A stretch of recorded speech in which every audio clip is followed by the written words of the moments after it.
참 좋으신 하나님, 오늘도 강해를 해나가면서 하나님 말씀을 읽도록 하겠습니다.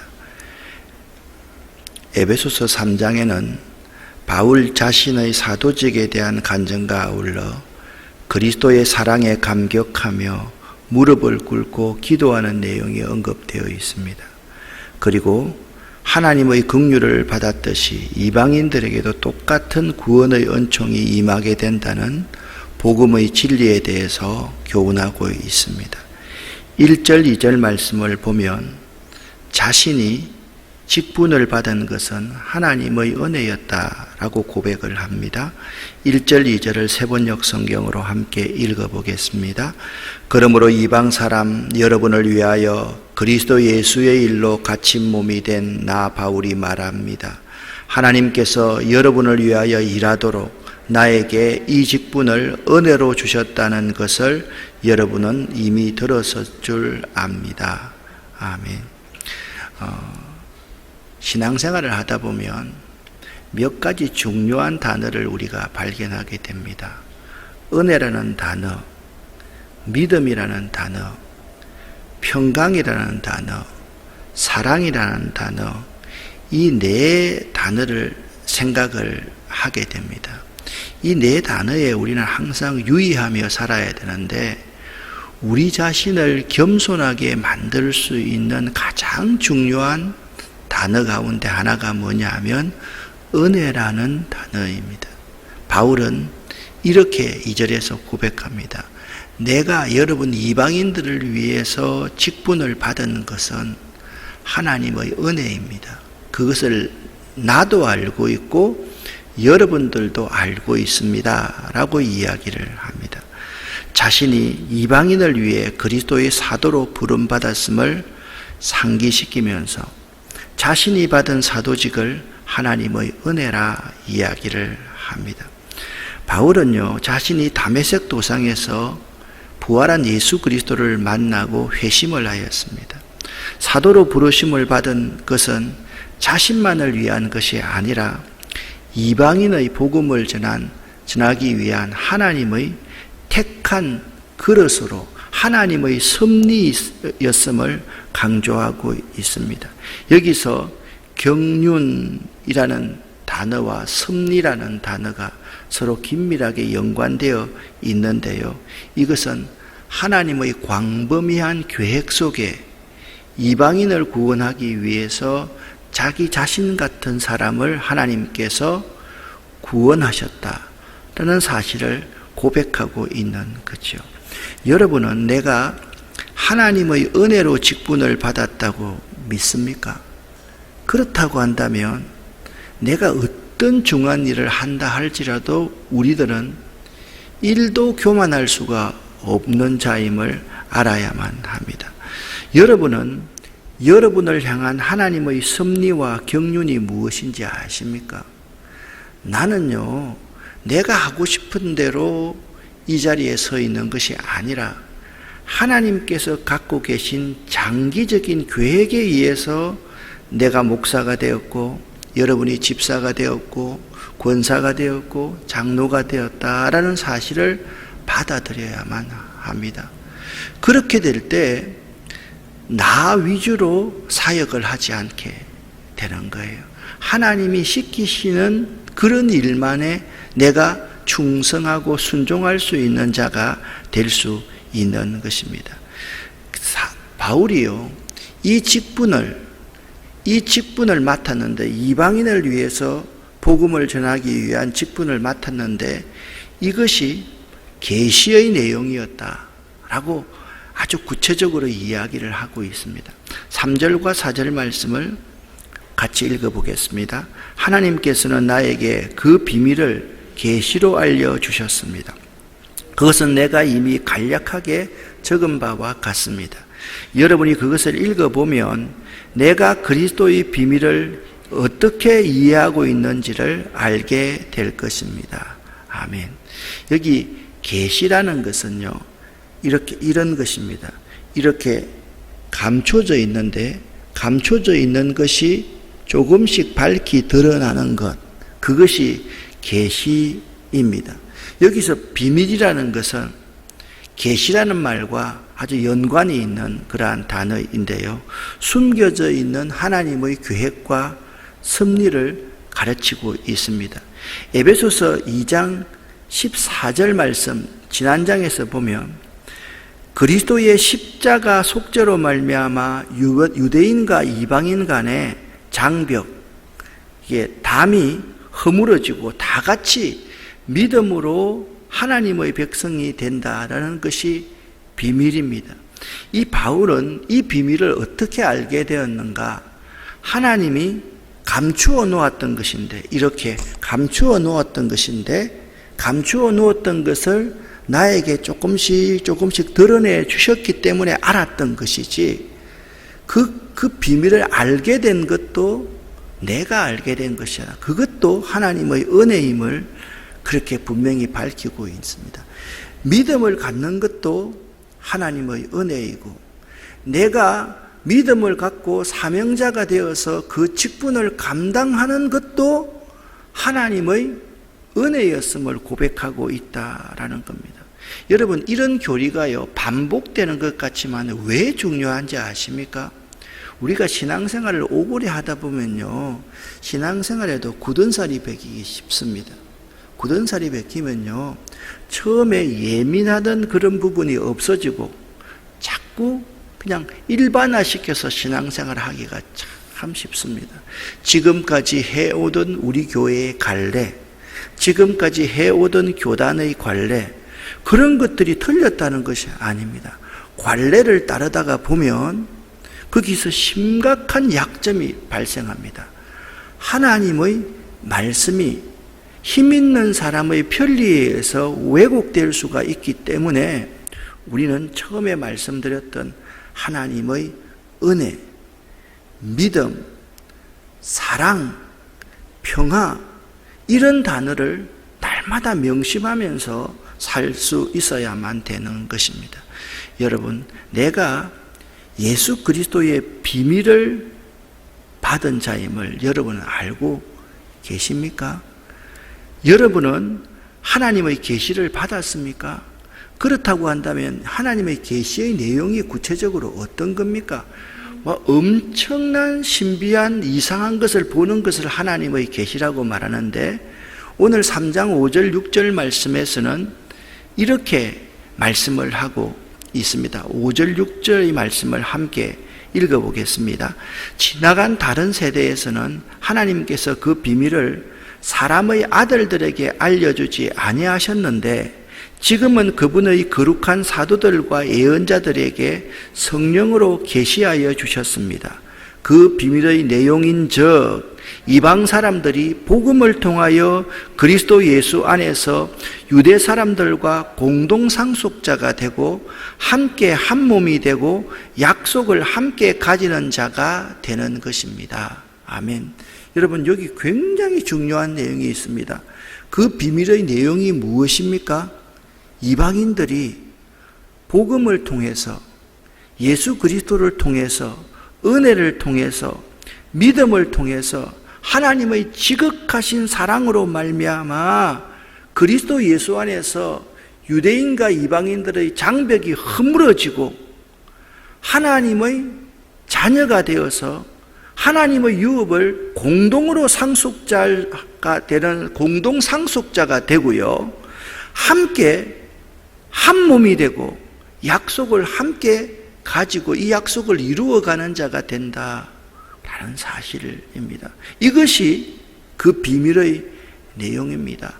그렇다고 한다면 여러분들은 그리스도의 이 비밀, 모든 사람들이 예수를 믿음으로 말미암아 구원받아야만 한다는 이 비밀의 내용, 이 비밀의 내용을 잘 드러났기 때문에 이 비밀의 내용을 나를 통해서 수행하는, 내가 이루어가는 사람이 될 수 있어야만 되겠습니다. 그러므로 이제는 유대인이나 헬라인이나 야만인의 구별이 없어지고 오직 그리스도를 믿는 믿음 안에서 다 같이 하나님의 자녀로서 형제, 자매가 된 것입니다. 바울은 자신이 이러한 복음, 이러한 비밀을 전하기 위해서 사도로 세우심을 입었음을 알았기 때문에 자기 목숨을 걸어놓고 내가 내 목숨을 아끼지 않고 죽는 한이 있더라도, 맞는 한이 있더라도, 핍박을 당하는 한이 있더라도 자신이 복음을 그렇게 전할 수가 있었던 것입니다. 그러니까 우리도 마찬가지입니다. 우리에게 복음을 향한 열정이 없다는 것은 우리가 하나님의 그 경륜과 섭리에 따라서 하나님의 비밀, 계시 그 자체를 확실하게 깨닫지 못하기 때문에 그런 사명이 없는 것이지, 그 사명을 받았으면 우리는요 복음을 전하러 나갈 수밖에 없고, 복음을 전하러 나가 있는 그런 분들을 위해서 내 가진 모든 것으로 후원할 수밖에 없는 거예요. 어제 우리 교회가 지원하고 있는 볼리비아의 우리 남계영 선교사님에게 편지를 받았습니다. 요즘은 참 슬픈 소식들이 많이 전해집니다. 여기 이제 중앙아시아 선교를 갔다 오신 분들은 알마티에 그 김상길 선교사님 교회 가면, 김상길 선교사님이 처음 들어오셨을 때부터 음식을 제공하던 진아 목사님, 뚱뚱하신 연세 많은 목사님 있지 않습니까? 그 목사님이 이번 코로나로 돌아가셔서 어제 장례식을 치렀습니다. 어제 밤 11시까지 우리 김 목사님과 우리 교회 카페에 앉아서 그 이야기를 하면서 참 눈물을 지었는데요. 남미에도 마찬가지입니다. 지금 그런 일들이 많이 벌어지고 있는데, 한편으로는 있잖아요, 코로나 때문에 개인의 헌신할 수 있는 사람들이 많아진다는 거예요. 이런 상황이니까 선생님들, 젊은 사람들이 일어나서 내가 선교사로 나가겠습니다, 어디로 가겠습니다, 어디로 가겠습니다라는 사람이 많아져서 계속해서 후원회를 지금 조직하고 있다라는 소식을 들었습니다. 참 바람직한 일이라고 생각합니다. 여러분, 우리보다 더 못한데 그런 사는 사람들은 있잖아요. 지금 이런 순간에 예수 그리스도가 필요한 사람이 많다는 것, 죽어가는 사람이 많기 때문에 내가 어서 빨리 가서 복음을 전해야 되겠다는 마음을 갖는 것은 그가 하나님의 그 비밀, 그 계시를 깨달아 알았기 때문에. 그런데 우리는 그렇습니다. 이 계시의 비밀 이 자체를 확실하지 못하기 때문에 그저 내 목숨, 나 자신을 지키기 위해서 이렇게 하고 있지 않는가라는 생각을 해보았습니다. 오늘날 우리의 최고의 관심이 무엇입니까? 세계 선교 사명에 따라 지상의 모든 종족들에게 나아가서 복음 전하는 일, 이것이 우리의 최고의 관심과 열정이 될 수 있어야만 되는 것입니다. 여러분의 최고의 관심과 열심은 무엇입니까? 지금 계획으로는 그렇습니다. 제가 이제 8월 23일 날 2차 접종을 하기 때문에 올 가을에는 힘들고 어려워도 중앙아시아를 꼭 한번 다녀와야 되겠다라는 계획을 갖고 있습니다. 여러분도 기도해 주시기를 부탁을 드립니다. 우리가 복음 전하는 일, 이럴 때 있잖아요. 거기에 참 필요한 것이 뭐냐? 저는 이렇게 생각해요. 미생물 원액 같은 게 매우 필요합니다. 미생물 원액을 만들어주고 왔던 적이 1년이 넘었습니다. 그 미생물 원액이 다 떨어져 갑니다. 지금 잘 사용하고 있는데 그것의 소독을 위해서, 축사를 위해서, 그리고 농사를 위해서 잘 사용되고 있는데, 우리가 이런 것 때문에 그런 사역을 하지 못한다고 하면 사실상 거기에 복음 전하는데 장애가 있기 때문에 조그마한 달란트라도 우리들이 도울 수가 있어야만 되는 것입니다. 이방인을 위한 하나님의 구원의 섭리가 이렇습니다. 좀 구체적으로 이제 7절부터 13절에서 설명하고 있습니다. 함께 읽어보겠습니다. 나는 이 복음을 섬기는 일꾼이 되었습니다. 내가 이렇게 된 것은 하나님께서 그분의 능력이 작용하는 대로 나에게 주신 그분의 은혜의 선물을 따른 것입니다. 하나님께서 모든 성도 가운데서 지극히 작은 자보다 더 작은 나에게 이 은혜를 주셔서 그리스도를 헤아릴 수 없는 부요함을 이방 사람에게 전하게 하시고 만물을 창조하신 하나님 안에 영원전부터 감추어져 있는 비밀의 계획이 무엇인지를 모두에게 밝히게 하셨습니다. 그것은 이제 교회를 통하여 하늘에 있는 통치자들과 권세자들에게 하나님의 갖가지 지혜를 알리시는 것입니다. 이 일은 하나님께서 우리 주 그리스도 예수 안에서 성취하신 영원한 뜻을 따른 것입니다. 우리는 그리스도를 믿음으로써 그분 안에서 확신을 가지고 담대하게 하나님께 나아갑니다. 그러므로 여러분을 위하여 당하는 나의 환난을 보고서 여러분이 낙심하는 일이 없기를 바랍니다. 내가 당하는 환난은 여러분에게는 영광이 됩니다. 아멘. 바울은 자신을 이방인의 사도와 복음의 일꾼으로 부르신 하나님의 은혜의 영광스러움, 한편에는 하나님의 은혜의 영광, 나 같은 자가 부름을 받았다는 것이 얼마나 영광스러운 일입니까? 여기와 대조적으로 자신의 초라함도 고백하고 있습니다. 나 같은 자를 불러주시는데 내가 과연, 그렇게 하면서 바울은 자신을 이렇게 표현하고 있습니다. 모든 성도 중에 지극히 작은 자보다 더 작은 나라고 말하고 있습니다. 여기에 지극히 작은 자보다 더 작은 나라라는 것은, 여러분, 지극히 작은 자는 최상급 아닙니까? 그리고 더 작은 자는 비교급 아닙니까?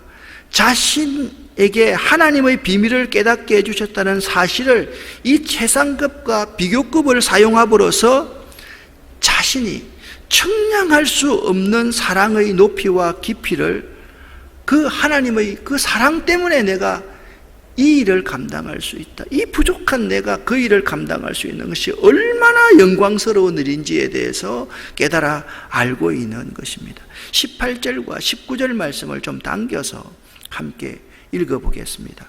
모든 성도와 함께 여러분이 그리스도의 사랑의 너비와 길이와 높이와 깊이가 어떠한 것을 깨달을 수 있게 되고 지식을 초월하는 그리스도의 사랑을 알게 되기를 빕니다. 아멘. 하나님의 일꾼들은요, 그리스도를 알기 전에 허물과 죄로 죽었던 자요, 도무지 하나님 앞에서 용서받을 수 없었던 죄인 중에 괴수임을 기억하고 항상 그 구속의 은혜에 감격하면서 진정으로 겸손한 생활을 해야만 됩니다. 그분이 나를 구속해 주지 않았다고 한다면 내가 이 자리에 서서 말씀을 전할 수 있겠습니까? 그분이 나를 긍휼히 여겨주시지 않았다고 한다면 여러분과 제가 이 자리에서 앉아서 기도할 수 있었겠습니까? 항상 그것을 잊지 말아야 한다라는 말씀입니다. 이방인의 구원 계획은 결코 갑자기 이루어진 것이 아닙니다. 영원부터 있었던 하나님의 섭리와 경륜을 따라 있는 것임을 알아야만 됩니다. 따라서 그리스도께서 죄인을 하나님 앞으로 인도하는 구세주이시며 하나님과 이방인 사이에, 죄인 사이에 담을 헐어버리기 위한 화목제물로서 십자가 위에서 대속의 죽음을 당하신 분임을 확실히 믿음으로만 누구든지 구원을 얻을 수 있기 때문에, 내가 구원을 전하는 사람도 되지만 내가 구원을 받았기 때문에 내가 그리스도의 그 사랑 때문에 내가 이 일을 감당하고 있다고 생각하면 결코 교만할 수 없고 자랑할 수 없는 것입니다. 사랑하는 성도 여러분, 그리스도의 사랑의 너비와 길이와 높이와 깊이가 어떠한지를 깨달을 수 있기를 예수 이름으로 간절히 부탁을 드립니다. 측량할 수 없는 그리스도의 사랑을 알게 되기를 축복합니다. 이걸 안다라고 한다면 나의 스스로도 하나님 앞에서 겸손하게 되고 사람들 앞에서도 나를 자랑하지 않게 되는 것입니다. 바울은 이제 에베소 성도들을 위해서 간절히 무릎을 꿇고 이렇게 기도합니다. 함께 읽습니다. 그러므로 나는 아버지께 무릎을 꿇고 빕니다. 아버지께서는 하늘과 땅에 있는 각 족속에게 이름을 붙여주신 분이십니다. 아멘. 바울은요, 이방인을 위한 간곡한 기도를 아버지 하나님 앞에 무릎을 꿇고 기도합니다. 기도할 때 하나님을 아버지로 부르는 것은 예수님께서 친히 보여주신 본이며 주기도문에도 나타나고 또한 초대교회의 전통이었습니다. 여기서 하나님을 아버지로 부르는 것은 구원받은 자만이 누릴 수 있는 특권이며 최대의 감격일 뿐 아니라 하나님과 택한 자의 관계를 가장 잘 나타내주는 말입니다. 그래서 여러분 기도할 때 있잖아요. 긴 기도할 필요가 없을 때가 있습니다. 하나님 내 아버지여, 하나님 내 아버지여, 그 한마디가요 내 가슴이 뭉클하게 되고 내 눈에서 눈물이 주르르 흐르게 되고, 보세요, 내가 하나님의 아들이 될 수 있는 자격이 전혀 없지 않습니까? 그런 나를 하나님께서 자녀로 삼아주셔서 하나님 나라를 상속할 수 있는 상속자로 만들어 주셨다는 사실이 얼마나 감사합니까? 우리의 생이 이 땅에서 끝이라고 하면 그만이겠지만, 내가 이 땅에서 복음 전하는 자로서 목숨을 다 바쳐서 마치 죽는다 할지라도 나에게는 영원한 하늘나라를 상속할 수 있는 상속권이 있기 때문에 죽도록 충성할 수가 있는 것입니다. 에베소 성도들을 향한 바울의 기도의 내용을 한번 살펴보겠습니다. 참 고차원적인 그러한 기도입니다. 함께 읽어보겠습니다. 아버지께서 그분의 영광의 풍성하심을 따라 그분의 성령을 통하여 여러분의 속사람을 능력으로 강건하게 하여 주시고 믿음으로 말미암아 그리스도를 여러분의 마음속에 머물러 계시게 하여 주시기를 빕니다. 여러분이 사랑 속에서 뿌리를 받고 틀을 잡아서 모든 성도와 함께 여러분이 그리스도의 사랑의 너비와 길이와 높이와 깊이가 어떠한지를 깨달을 수 있게 되고 지식을 초월하는 그리스도의 사랑을 알게 되기를 빕니다. 그리하여 하나님의 온갖 충만하심으로 여러분이 충만하여 지기를 바랍니다. 바울의 기도의 내용은 첫 번째는 성령으로 에베소 교인들이 속사람이 강건하기를 간구하였습니다. 두 번째 기도의 내용은 믿음으로 말미암아 그리스도께서 마음에 항상 계시기를 기원했습니다. 첫 번째 여러분 잘 보십시오. 성령으로, 두 번째는 믿음으로, 세 번째는요 그리스도의 측량할 수 없는 사랑의 너비와 깊이와 길이와 높이를 깨달아 하나님의 은혜에 감사하는 삶을 살아가도록 간구하고 있습니다.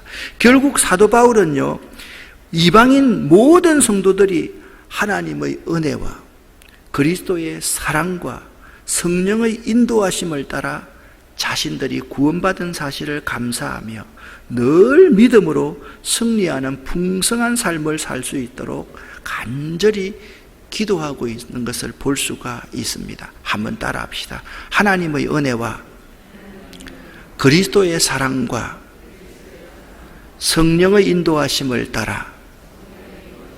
아멘. 사도 바울은요 모든 성도들을 위하여서 우리와는 달리 한 차원 높은 기도를 겸손히 무릎 꿇고 간절히 하나님께 드리고 있습니다. 그렇다고 한다면 여기까지만 하는 것이 아니라 우리의 기도를 들어주시는 하나님은 어떤 분인지를 20절과 21절에 이렇게 말씀을 하고 있습니다. 제가 읽겠습니다. 우리 가운데 일하시는 하나님께서는 우리가 구하고 생각하는 것보다 훨씬 더 많은 것을 채워주실 것입니다. 교회와 그리스도를 통해 구원을 이루어 가시는 하나님께 영원히 영광을 올려드립니다. 아멘. 그러니까 하나님은 이런 분이십니다. 하나님은 우리 가운데 항상 일하시는 분이십니다. 하나님은 우리가 구하고 생각하는 것보다 훨씬 더 많은 것을 채워주시는 분이십니다. 하나님은 교회와 그리스도를 통해서 구원을 이루어 가시는 분입니다. 하나님은 영원히 영광 받으시기에 합당하신 분입니다. 사랑하는 여러분, 내가 믿는 하나님이 어떠한 분인지를 여러분 스스로가 잘 깨달을 수 있기를 간절히 바랍니다. 하나님은 어떤 분이십니까? 20절에 보십시오. 첫 번째, 우리 가운데 일하시는 하나님입니다. 두 번째, 하나님은 어떤 분입니까? 우리가 구하고 생각하는 것보다 훨씬 더 많은 것을 채워주시는 분입니다. 하나님은 어떤 분이십니까? 교회와 그리스도를 통해서 구원을 이루어 가시는 분이십니다. 하나님은 어떤 분이십니까? 영원히 영광 받으시기에 합당하신 분이십니다. 이런 하나님께 여러분과 제가 기도해야 되지 않겠습니까? 무엇을 위해서요? 땅끝까지 복음이 전거되기 위해서, 복음을 전거할 수 있게 하기 위해서 여러분 스스로와 제가 이 시기에 기도할 수 있기를 예수 이름으로 간절히 부탁을 드립니다. 기도하겠습니다. 하나님 아버지, 선교지에서 복음을 위해서 사역하던 사역자들과 헌신하는 사람들이 코로나로 하나님의 부름을 받았다는 소식을 자주 접하게 됩니다. 그분들의 그 하나님의 섭리와 경륜을 이루기 위한 놀라운 계획들을 우리가 더 깊이 마음에 새기고 우리도 그러한 삶을 살 수 있도록 도와주시옵소서.